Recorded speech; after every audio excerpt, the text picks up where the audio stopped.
Creature and extreme voice acting is one of the most misunderstood and unrecognized parts of the voiceover craft. People often think it's just about making weird noises or roaring as loud as you can, but the reality is it's a discipline, all on its own, building on regular voice acting, but with its own rules for casting, directing, and performance. In regular voice acting, it's about dialogue, clarity, characters' choices, and physicality and nonverbal sound that help carry the emotion and put nuance in the delivery. In creature and extreme voice acting, we still need all of that, but most of the time we don't have words. All we have are nonverbal vocalization.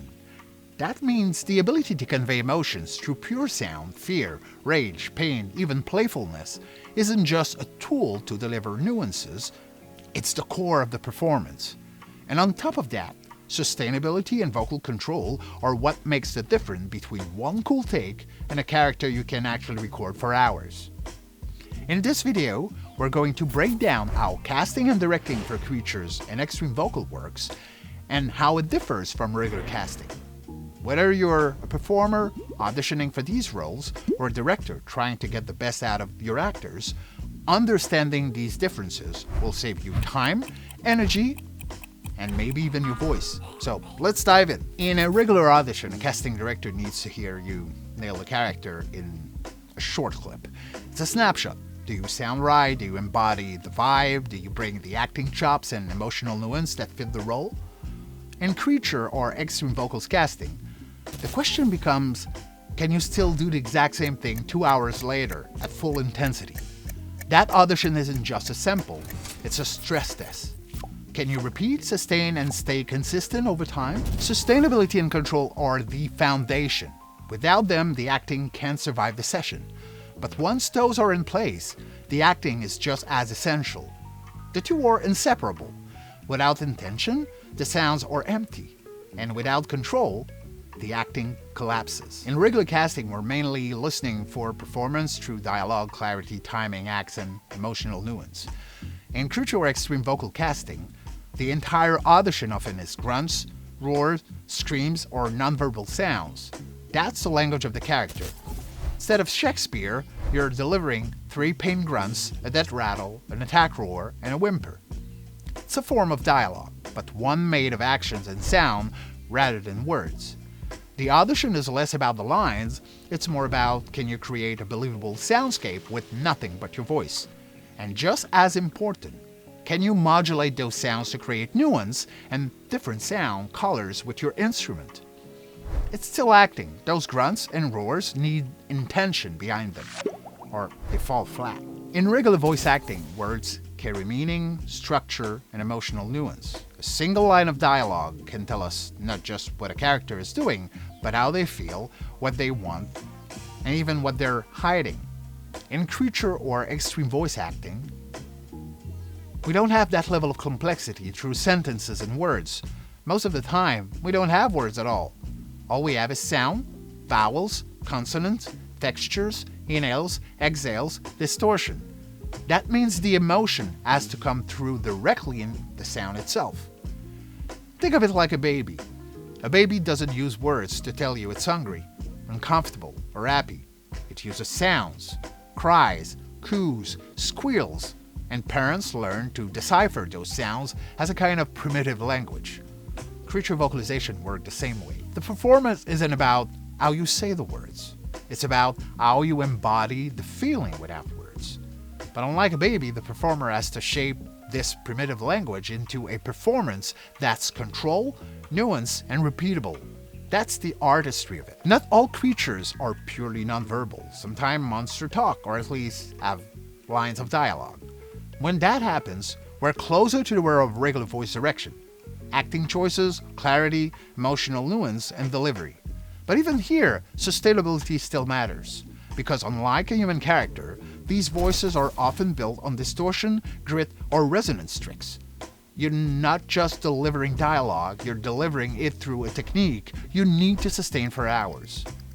we return to the tools of regular VO, but filter through the demands of extreme and complex vocal effect techniques. In most regular roles, vocal health is less of a stated focus, though awareness is still always there.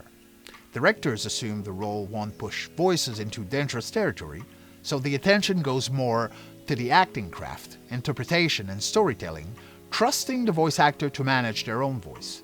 Of course, in games and intense roles, even regular VO direction includes vocal health concerns. But in creature or extreme vocals casting, those concerns are a primary driver of casting and directing choices. These roles demand extreme voice technique, distortions, complex vocal effects, and nonverbal vocalization that put the instrument under stress. And sustainability is part of the evaluation. Do you have the endurance, pacing, and recovery strategies to last a full session? If you burn out after 30 minutes of roaring or screaming, you're not showcasing strength, you're showing you can handle the job. And this is why a creature or extreme vocals reel is never enough to determine stamina. A reel only shows us a snapshot. Reels are a great first filter, but not the finish line. For these roles, we have to go further, ask the talent question about their training or experience, and see if they really understand what this work demands. This is also why at the Monster Factory we've built our own roster of trained vocal stunt performers and creature voice actors. We already know they can handle the demands of a standard recording session, and when the material does get extreme, they have the training and stamina to manage it sustainably. In regular sessions, directors guide you through line reads. They'll say things like, remember, this character has just lost someone they love, let that grief color the line, or, you've known this person for years, so the way you speak to them is more intimate, almost protective. The focus is on psychology, backstory, and relationships, and the actor interprets that into their own performance. In creature or extreme vocal sessions, the actions, jump, attack, death, and emotions, afraid, happy, surprised, often drive the sounds. A roar during a leap feels different than a roar while standing still. A growl from fear has a different texture than a growl from anger. The voice has to carry both the action and the emotion. That's why directors guide both through emotions and through sounds and physical cues. For example, make the growl come from fear, not anger. Let the whimper carry relief, not pain. And alongside those emotional directions, you might also hear physical cues like do it with clenched teeth, elevate your tongue on the inhale, or make it feel like a punch in the stomach instead of a punch in the mouth. Sometimes, the most efficient way is to just demonstrate the sound yourself. And here's the key. Knowing the possibilities and limitation of each voice technique is vital. Some techniques can sustain certain sound, or only allow certain vowels and consonants. Asking for the impossible burns out the actor or breaks the performance. And unlike in regular VO, where awareness of vocal health is present, directors often check in to make sure actors are okay. In creature and extreme voice directing, technical knowledge of vocal health and anatomy isn't a bonus, it's critical. Without it, a director can judge what's sustainable or give actors technique-based adjustments.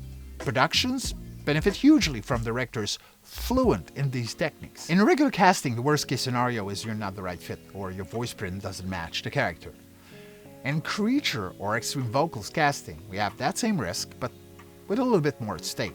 At best, continuity suffers and recordings become inconsistent. At worst, the actor injures themselves and the session has to stop.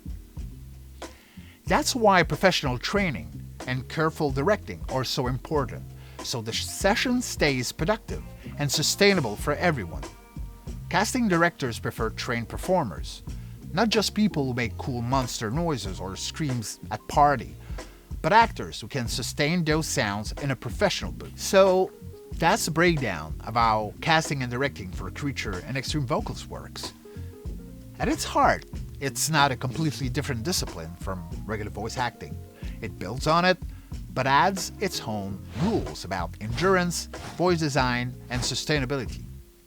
We still care about performance, intention, and emotion, but in this space, we add the demand for control over extreme techniques and the ability to convey story through pure sound. For actors, that means your job isn't just to make the sound once.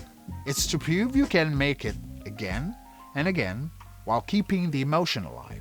For casting directors and voice directors, it means looking beyond a flashy reel and really evaluating stamina, technique, and adaptability. That's what makes creature and extreme voice acting unique. It's still acting, but filtered through a lens of sustainability, vocal control, and voice design.